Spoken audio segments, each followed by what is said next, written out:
Hello बच्चों,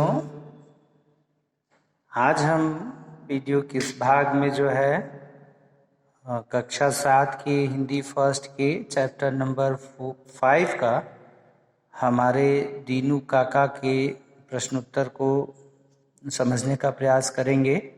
देखिए, पिछले वीडियो में इसको एक्सप्लेन किया जा चुका है, 2-3 वीडियो हैं इसके, आप लोग देखते रहिए। देखिए, इसमें दीनू काका के बारे में बताया। दीनू काका जो है एक माली थे, सोसाइटी में रहते थे और ये अकेले थे। इनके परिवार में और कोई नहीं था, इनकी पत्नी बच्चे कोई नहीं था, ये परिवार में अकेले रहते थे। लेकिन इनके व्यवहार की वजह से और ये सबके साथ आदरपूर्वक व्यवहार करते थे, जिसकी वजह से पूरी सोसाइटी के लोग, जिस सोसाइटी में ये रहते थे, और सभी लोग इनका सम्मान करते थे इनके व्यवहार की वजह से। और ये अकेला होकर भी अकेले नहीं थे, क्योंकि पूरी सोसाइटी इनका परिवार बनकर रह गया था। पूरी सोसाइटी के लोग ही इनको खाना खिलाते थे, एक एक करके प्रतिदिन सबकी बारी थी, सभी लोग उनको खाना पहुंचाते थे। तो उस दीनू काका की कहानी है, और ख़ास करके इनका लगाव जो इसमें बच्चों से ज़्यादा रहता है, क्योंकि बच्चों के साथ भी इनका व्यवहार स्नेह पूर्ण होता है, इसलिए बच्चे इनसे जुड़े थे। और इन बच्चों ने ही दीनू काका को घर से निकलने से बचा लिया। दीनू काका जिस सेठ के मकान में रहते हैं, तबीयत खराब होने की वजह से किराया नहीं दे पाए थे 2 महीने का, तो जिसके लिए सेठ जो है उनका गुस्सा होता है और वो उनका सामान जो है निकालने लगता है, किराया नहीं मिलता है। तो तब ये बच्चे जो है एक उदाहरण पेश करते हैं और सभी अपनी अपनी जेब खर्ची ला करके जो है उस मालिक को सौंप देते हैं कि आप ये पैसे ले लें किराया, लेकिन हमारे दीनू काका को घर से न निकालें। और ऐसा देख करके वह मालिक भी जो है आश्चर्य में पड़ जाता है कि एक बुजुर्ग व्यक्ति के लिए सारे बच्चे जो है इकट्ठे होकर के अपनी जेब खर्ची ला करके हमें सौंप दे रहे हैं। और वह शर्मिंदा होता है और वह जो है उसके बाद से दीनू काका की देखभाल करने के लिए तत्पर हो जाता है हमेशा के लिए, और वह उनके दीनू काका को अपने पिता के रूप में स्वीकार करता है। आइए देखते हैं, हम इनके प्रश्न उत्तर को जानने का प्रयास करते हैं। प्रश्न क्या दिया हुआ है, इसके उत्तर को जानने का प्रयास करते हैं। देखिए, इसमें मौखिक प्रश्न है, कारण नीचे दिए प्रश्नों के उत्तर दीजिए। तो मौखिक प्रश्न है, जिसमें पहला प्रश्न है दीनू काका कौन थे। तो दीनू काका कौन थे? दीनू काका उस सोसाइटी के माली थे, जिस सोसाइटी में ये जो लेखक है वो रहता था बचपन में। तो उसी सोसाइटी में ये माली थे, उपवन की देखभाल करते थे, बागीचे की देखभाल करते थे और सबसे स्नेहपूर्वक व्यवहार करते थे, आदरपूर्वक। बगीचे का क्या नाम था? तो बगीचे का नाम जो है, जैसा कि हमने चैप्टर में पढ़ा था, हमारा उपवन। बगीचे का क्या नाम था? हमारा उपवन। अगला प्रश्न देखिए, शाम के समय बगीचे में रौनक क्यों होती थी? तो शाम के समय बगीचे में रौनक इसलिए होती थी कि शाम होते ही उस सोसाइटी की क्या बूढ़े, क्या बच्चे, क्या जवान, सभी लोग वहाँ इकट्ठे हो जाते थे और शाम को कुछ न कुछ क्रियाकलाप करते हुए देखे जाते थे। क्रियाकलाप न कोई एक्टिविटी सभी लोग करते रहते थे। बूढ़े जो होते थे वे बेंचों पर बैठ जाते थे और युवा जो थे वो देश विदेश की बातें करते थे, और जो बच्चे थे वो फुटबॉल और मैच क्रिकेट की बातें करते थे। यानी सभी कुछ न कुछ वहाँ पर करते थे और शाम को उस बागीचे की रौनक जो है वो देखने योग्य होती थी। अगला प्रश्न है, सेठ को दीनू काका पर गुस्सा क्यों आया? सेठ को दीनू काका पर गुस्सा क्यों आया? सेठ को दीनू काका पर गुस्सा इसलिए आया क्योंकि दीनू काका ने उस सेठ को 2 महीने का किराया नहीं दिए थे, जिसकी वजह से सेठ को दीनू काका पर गुस्सा आया। दीनू काका के घर के पास किसका घर था? तो दीनू काका के घर के पास जो है ऋषभ और निशा का घर था। ये उसी टोली के बच्चे थे, उस सोसाइटी के। अब देखिए लिखित प्रश्न है, इसमें लघुत्तरीय प्रश्न दिए हुए हैं। पहला प्रश्न, सोसाइटी के लोग दीनू काका को खाना क्यों देने जाते थे? सोसाइटी के लोग दीनू काका को खाना क्यों देने जाते थे? सोसाइटी के लोग दीनू काका को खाना इसलिए देने जाते थे क्योंकि दीनू काका अकेले थे, उनके परिवार में कोई नहीं था, उनकी पत्नी बच्चे कोई उनके साथ नहीं रहता था, और ख़ास करके उनके व्यवहार की वजह से, क्योंकि व्यवहार की वजह से सोसाइटी के लोग सभी प्रभावित थे। अगर वह सख्त मिजाज के होते तो खड़ूस होते, किसी के साथ आदरपूर्वक व्यवहार नहीं करते तो लोग उनको पसंद नहीं करते। वो ऐसा नहीं था, उनके व्यवहार की वजह से ही लोग उनको खाना देने जाते थे, और वो अकेले भी थे। इसलिए सेठ के बारे में किसने दीनू काका से पूछा? सेठ के बारे में किसने दीनू काका से पूछा? तो ये सुबह के समय बच्चे पार्क में जब खेल रहे थे उस बागीचे में, तो निशा ने हिम्मत करके सेठ के बारे में दीनू काका से पूछा कि वह कौन थे जो आपको धमका रहे थे, और जिसके पूछने पर दीनू काका ने बड़ी सरलता से जवाब दिया था कि कोई बात नहीं, वो मालिक थे, मैंने उनका किराया नहीं दिया है, 2 महीने से दे दूंगा, और दूसरी बात नहीं है। संभव ने टोली के सामने क्या प्रस्ताव रखा? संभव ने टोली के सामने क्या प्रस्ताव रखा? यानी सभी बच्चे इकट्ठा हुए और आपस में विचार विमर्श किया। तो संभव ने कहा कि हम अपने अपने जेब खर्ची के पैसे जो है ला करके दे देते हैं इकट्ठा करके, ताकि दीनू काका के इस कमरे का किराया उस मालिक तक पहुंच जाए और दीनू काका को वह घर से न निकाले।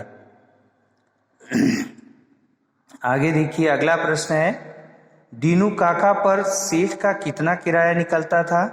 तो दीनू काका पर सेठ का किराया जो है वो 3000 रुपये निकलता था। तो ये थे लघुत्तरीय मौखिक और लघुत्तरीय प्रश्न। अब देखते हैं आगे, देखिए इसमें दीर्घोत्तरीय प्रश्न। दीर्घोत्तरीय प्रश्न जिसमें पहला प्रश्न है, बच्चों के पास कितने पैसे थे और वे उन्हें कहाँ से मिले? बच्चों के पास कितने पैसे थे और वे उन्हें कहाँ से मिले? तो बच्चों के पास जो है वो कुल मिलाकर जब ऋषभ ने उसको गिना तो वो 2700 रुपये थे, और वे उन्हें कहाँ से मिले? वह पैसे उन्होंने अपनी अपनी जेब खर्ची से लाया था वहाँ पे, और जेब खर्ची से मिले, और जिसको इकट्ठा करके उन्होंने 2700 रुपये उस मालिक को दिया, देने का प्रयास किया। दीनू काका का चरित्र कैसा था? तो दीनू काका का जो चरित्र था वह बहुत ही अच्छा था। वह आदरपूर्वक चरित्र था उनका, वह सभी के साथ आदरपूर्ण व्यवहार करते थे, सभी के साथ स्नेह रखते थे और सबके साथ एक समान व्यवहार करते थे। अगला प्रश्न है, अंत में सेठ क्यों शर्मिंदा हो गया? तो अंत में सेठ देखिए क्यों शर्मिंदा हो गया, जब उसने देखा कि इस बुजुर्ग व्यक्ति के लिए सोसाइटी के सारे बच्चे इकट्ठे होकर के अपनी अपनी जेब खर्ची के जो पैसे हैं, जेब खर्ची यानी जो निजी खर्च के लिए पैसे होते हैं, उनको ला करके जो है मकान का जो किराया था ला करके दे रहे थे उस मालिक को। और उसके बाद जो सोसाइटी के प्रधान थे बंसल अंकल, तो वो उन्होंने बाकी का जो 300 रुपया था उन्होंने कहा और रिक्वेस्ट भी किया कि भाई ये बच्चे हैं, इनकी बात आप मान लीजिए, बाकी के पैसे मैं दे देता हूँ। तो इन सारी बातों को देख करके वह सेठ जो है बड़ा शर्मिंदा हो गया कि सोसाइटी के सारे बच्चे बड़े जो भी हैं सब इनका आदर कर रहे हैं और किसी न किसी तरीके से प्रयास कर रहे हैं कि ऐसा न हो कि दीनू काका यहाँ से चले जाएं, जिसकी वजह से वो लोग किराया देने के लिए तैयार हैं। तो ये सब देख करके उस सेठ को जो है शर्मिंदगी महसूस हुई और उसने पैसे लेने से इनकार कर दिया। आगे देखिए, बहुविकल्पीय प्रश्न है। इसमें कह रहा है कि सही उत्तर चुनकर सही का निशान लगाना। सही का निशान लगाइए। बंसल अंकल कौन थे? लेखक, लेखक के पिता या सोसाइटी के प्रधान? तो बंसल अंकल सोसाइटी के प्रधान थे। क्या थे? सोसाइटी के प्रधान थे। मैं आपको बाकी के पैसे देता हूँ, किसने कहा? मैं आपको बाकी के पैसे देता हूँ, किसने कहा? लेखक ने, बंसल अंकल या दीनू काका? तो बंसल अंकल ने कहा। बंसल अंकल ने कहा कि मैं आपको बाकी के पैसे दे देता हूँ। रिक्वेस्ट करते हैं, आग्रह करते हैं उनसे कि आप इन बच्चों की बातें मान लें, बाकी के पैसे मैं दे देता हूँ। तो बंसल अंकल ने कहा 3000 सुना, पूरे 3000? किसने, किससे कहा? सेठ ने दीनू काका से, या दीनू ने सेठ से, या सेठ ने बच्चों से? तो ये सेठ ने बच्चों से कहा पूछने पर।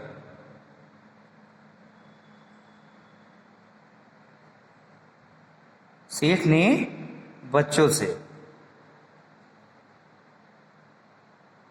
देखिए आगे फिर इसमें जो है,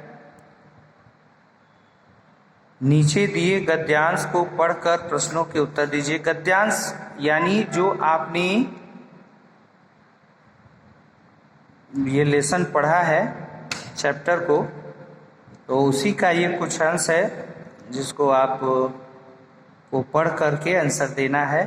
ये हम पढ़ते हैं, पढ़ के इसका अर्थ ग्रहण करते हैं, उसके बाद इन प्रश्नों के उत्तर देते हैं जो दिए हुए रहते हैं। तो आइए हम इनको पढ़ते हैं। आज दीनू काका दोपहर के समय अपने घर के बाहर चारपाई पर लेटे हुए थे।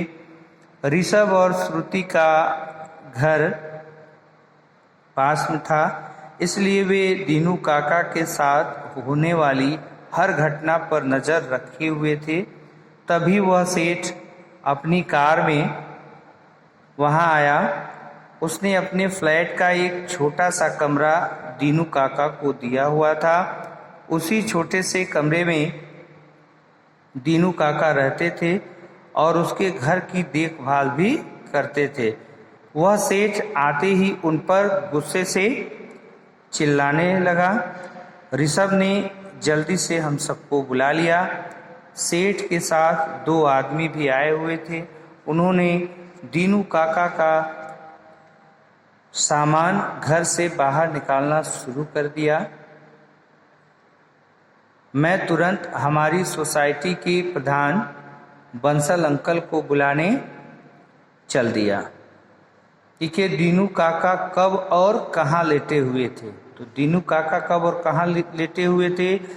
दीनू काका दोपहर के समय अपने घर के बाहर चारपाई पर लेटे हुए थे। ये आंसर है इसका। अगला प्रश्न है, दीनू काका को किसने और क्यों घर दिया हुआ था? दीनू काका को किसने और क्यों घर दिया हुआ था? तो दीनू काका को उस सोसाइटी के मालिक ने घर दिया हुआ था। और क्यों दिया हुआ था? क्योंकि वे माली थे उस सोसाइटी के, और जो सुपवन की बागीचे की देखभाल करते थे, फूलों की सुरक्षा करते थे, क्यारियों को देखते थे। तो इसके लिए जो है उस मालिक ने दीनू काका को घर दिया हुआ था। सोसाइटी के प्रधान कौन थे? सोसाइटी के प्रधान कौन थे? तो सोसाइटी के प्रधान जो है वो बंसल अंकल थे। तो ये था प्रश्न। ये उम्मीद है आपको सब क्लियर हो गया होगा, कहीं कोई समस्या नहीं होगी इन प्रश्नों में। आगे हम देखते हैं, देखिए इसको आप करेंगे। व्याकरण से कुछ प्रश्न हैं। तो कह रहा है कि कारक अर्थात क्रिया करने वाला। वाक्य में संज्ञा या सर्वनाम पदों का क्रिया से जो संबंध होता है उसे कारक कहते हैं। कारक को परसर्ग या विभक्त चिन्ह के माध्यम से प्रकट किया जाता है। कारक के 8 भेद होते हैं, उनकी विभक्ति सहित इस प्रकार हैं। जो देखिए 8 कारक हैं: कर्ता कारक, कर्म कारक, करण कारक, संप्रदान कारक, अपादान कारक, संबंध कारक, अधिकरण कारक, संबोधन कारक। अब देखिए कर्ता का चिन्ह क्या है? ने है। कर्म को और करण का से है। संप्रदान को के लिए। अपादान से, देखिए यहाँ 2 आया हुआ है से। अपादान का भी से कह रहा है और करण का भी से कह रहा है। तो इसको आप जानने के लिए करण देखिए, करण कारक में साधन का बोध होता है। ठीक है, साधन का, कि क्रिया किसके द्वारा संपन्न हुई, कार्य जो हुआ वो किसके द्वारा, किस साधन के द्वारा हुआ। तो साधन से आशय है। जैसे चोर सीढ़ी लगाकर उतर गया। ठीक है, तो यहाँ सीढ़ी से उतर गया। अब चोर सीढ़ी से उतर गया तो यहाँ पर साधन का बोध हुआ, तो यहाँ पर करण कारक हो जाएगा। ठीक है, और जैसे हम यहाँ आते हैं, यहाँ कहें अपादान, इसमें अलगाववाद का बोध होता है। ठीक है, इसमें अलगाववाद का बोध होता है। जैसे हम कह दें कि चोर छत से कूद गया। चोर छत से कूद गया तो चोर, अब इसमें अलगाव का बोध है, चोर जो है छत से वो अलग हो गया, तो यहाँ पर अपादान होगा। जहाँ भी अपादान में अलगाववाद का बोध होता है और करण में साधन का बोध होता है, क्रिया के होने के साधन का पता चलता है। संबंध का की, रा रे री होता है। अधिकरण का में पे पर होता है। संबोधन का हे ओ अरे होता है। अब देखिए इससे जुड़े हुए कुछ प्रश्न है। यहाँ पर कह रहा है कि नीचे दिए वाक्यों में रिक्त स्थानों की पूर्ति उचित कारक चिन्ह से कीजिए। कह रहा है कि शाम इसकी रौनक देखने वाली होती है। क्या होगा? के का को क्या होगा? शाम को इसकी रौनक देखने वाली होती है, इसमें जो है को होगा। हम सब बच्चे बगीचे देखभाल करते हैं। तो यहाँ पर देखिए संबंध कारक यहाँ का के की होता है, तो की बगीचे की देखभाल करते हैं। मैंने 2 महीने उसका किराया नहीं दिया। तो यहाँ पर क्या होगा? मैंने 2 महीने से उसका किराया नहीं दिया। हमारी टोली सुबह 7 बजे से ही बगीचे पहुंच गई। बगीचे में को क्या होगा? में, बगीचे में पहुंच गए। में पेपर अधिकरण कारक। सेठ, साथ 2 आदमी भी आए हुए, तो सेठ के साथ 2 आदमी भी आए हुए थे। का की और रा रे री, तो के है तो यहाँ पर संबंध कारक हो जाएगा। क्लियर है? अगला प्रश्न देखिए, नीचे दिए युग्म शब्दों को उनके उचित शब्द से मिलाइए।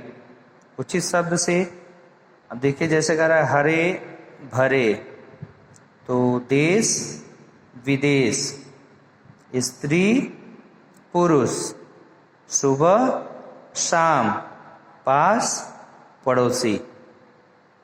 क्लियर है? उम्मीद है और सब क्लियर हो गया होगा, कोई समस्या नहीं होगी आप लोगों को। सो बाकी का अब नेक्स्ट वीडियो में। तो student take care, bye bye.